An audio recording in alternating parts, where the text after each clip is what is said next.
In this video, I am going to show you how to install WordPress in Hostinger. Go to Hostinger and click on Login.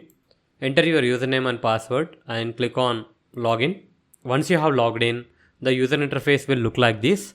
Under Hosting, you need to click on Manage.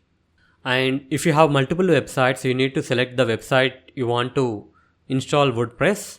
And after that, you will have this option, Auto Installer. If you can see properly, click on that. Once you click on Auto Installer, it will give you a lot of options, WordPress, WooCommerce, Joomla, and so on.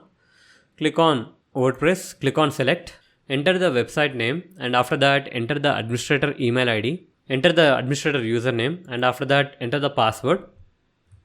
Now it will show you the administrator username and password. If you want to make some changes, you need to click on Advanced, otherwise you can skip this step. Simply click on Next, don't change anything, simply click on Install. Now the installation is done. Now let's view the website. Once you click on that, it will open the website. The user interface is not good. We need to make a lot of changes. If you want to access the administrator, what you can do is, at the end of the domain name, you need to type /WP admin. You need to type this and you can access the WordPress backend, that is the administrator. You need to enter the username and password which you have set during installation. Click on Login and here is the dashboard. If you want, you can change the themes over here. Under Appearance, click on Themes, and under Themes, you need to click on Add New.